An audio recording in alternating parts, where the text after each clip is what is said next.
तो मैं सोचता हूं कि भारत इस बोर्ड पे पहुंच गया है कि हमें बदलाव की जरूरत है। अगर हम राजनीतिक दलों के पास जाएंगे तो हर एक की अपनी अपनी आइडियोलॉजी है, हर एक की अपनी अपनी सोच है। लेकिन फिर मैंने हिंदुस्तान का संविधान का प्रियम्बल पढ़ा,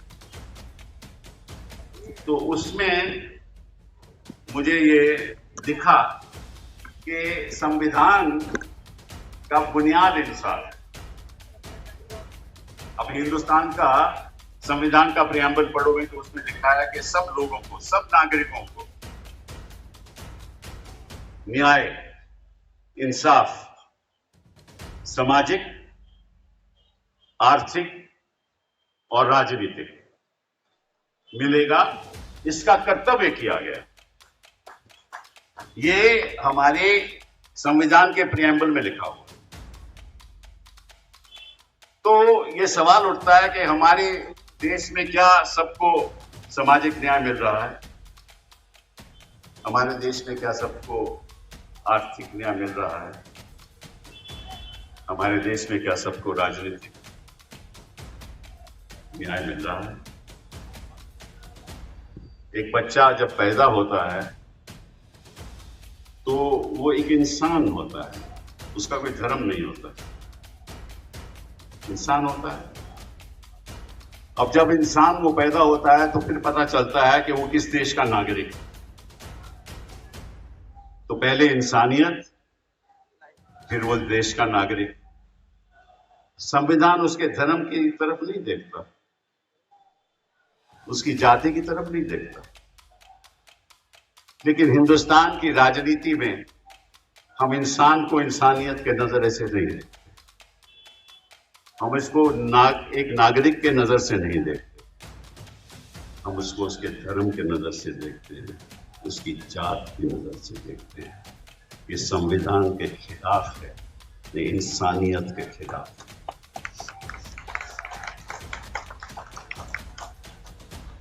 जब हम आर्थिक न्याय की बात करते हैं, छोटी सी बात आपको मैं बताऊंगा।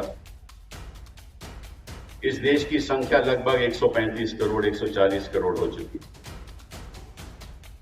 आपको ये नहीं मालूम, शायद ये नहीं मालूम कि 80 करोड़ लोग ऐसे हैं इस देश में जिनकी आमदनी हर माह 5,000 से कम है।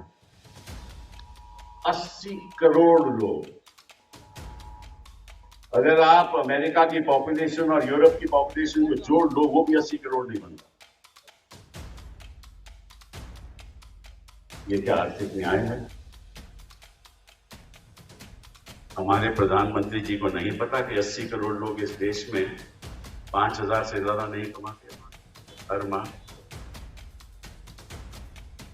और 100 लोग इस देश में, 100 लोग इस देश में, उनकी संपत्ति मालूम कितनी है? 54 लाख करोड़। केवल 100 लोग, 54 लाख करोड़। 10 लोगों की संपत्ति मालूम कितनी है? 27 लाख करोड़। इसको आप आर्थिक न्याय कहोगे? और मैं पूछना चाहता हूं प्रधानमंत्री जी से कि 2014 के बाद आपने उन 80 करोड़ लोगों के लिए क्या? ये जो अब का भारत है ना, ये मोदी का भारत,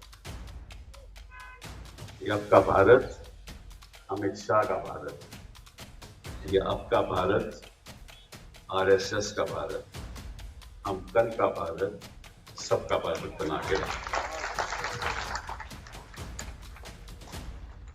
इस देश में हर परिवार में एक बच्चे को क्या चाहिए? ये मैं एक छोटी सी बात आपके सामने रखना चाहता हूं कि इंसान अपने कदमों पे तभी खड़ा हो सकता है जब उसको शिक्षा, एक क्वालिटी शिक्षा का प्रदान हो, जब उसके स्वास्थ्य के बारे में समस्याएं जो हैं वो सरकार खर्च करे, तभी वो अपने पैरों पे खड़ा हो सकता। और देश का धन उद्योगपतियों से नहीं बनता। उद्योगपति तो धन बनाकर बाहर ले जाते हैं, अपने स्वार्थ के लिए खर्च करते हैं, लेकिन देश का धन यूनिवर्सिटीज में बनता है। वो कैसे, ये शायद आपको नहीं पता। विश्व में सबसे आगे देश कौन है? यूनाइटेड स्टेट्स ऑफ अमेरिका, आज उसके बाद चाइना, फिर जापान, फिर जर्मनी।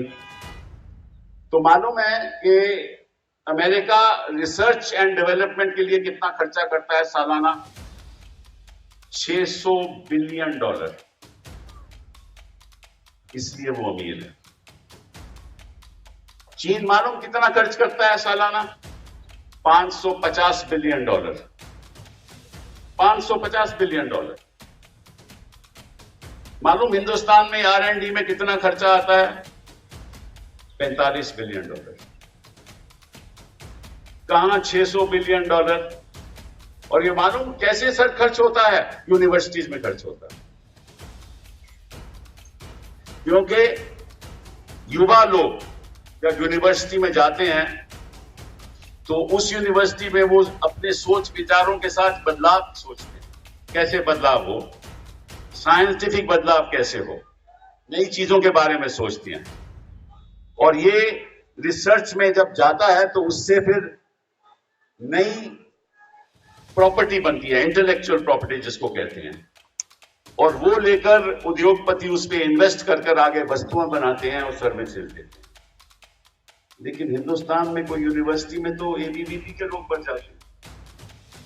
जो हिंसा हम यूनिवर्सिटीज में देख रहे हैं, वहां इंटेलेक्चुअल प्रॉपर्टी पैदा कैसे होगी? हो ही नहीं सकती। तो आप यूनिवर्सिटीज में अपने RSS के वाइस चांसलर लगा दोगे तो वो जो शिक्षा का स्तर होना चाहिए आपको कभी मिलेगा ही नहीं। और अगर आप पैसा नहीं खर्च करोगे, निवेश नहीं करोगे R&D में, तो आपकी इंटेलेक्चुअल प्रॉपर्टी होगी ही नहीं। कभी देश कभी हो ही नहीं सकता, गति से कभी आगे बढ़ ही नहीं सकता। मैं आज आपके सामने एक नई विजन रखूंगा, एक ऑल्टरनेटिव विजन फॉर इंडिया रखूंगा कि हमें कैसे आगे बढ़ना है। तो सबसे पहले बात करेंगे शिक्षा की। शिक्षा में ये दुर्भाग्य है हमारा, लगभग इस देश में मालूम कितने टीचर हैं? 97 लाख टीचर। सारे देश में 97 लाख टीचर हैं, चाहे वो गवर्नमेंट स्कूल में आप देख लो, प्राइवेट स्कूल में देख लो।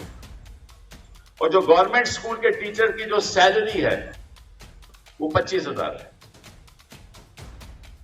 और जो प्राइवेट टीचर्स की, नॉन गवर्नमेंट स्कूल की टीचर्स की जो सैलरी है वो लगभग 12,000 है, एवरेज 12,000। तो मैं आपसे पूछना, और दूसरी बात ये, लगभग 40% टीचर के पास कोई कॉन्ट्रैक्ट ही नहीं है, वो ऐसे ही पढ़ा रहे हैं बिना कॉन्ट्रैक्ट के। तो आपकी बच्चे की पढ़ाई क्या होगी? कोई 12,000 रुपया कमा रहा है कोई टीचर, और उसके घर का खर्चा 14,000 है, तो आपके बच्चे को पढ़ाएगा क्या? क्या पढ़ाएगा?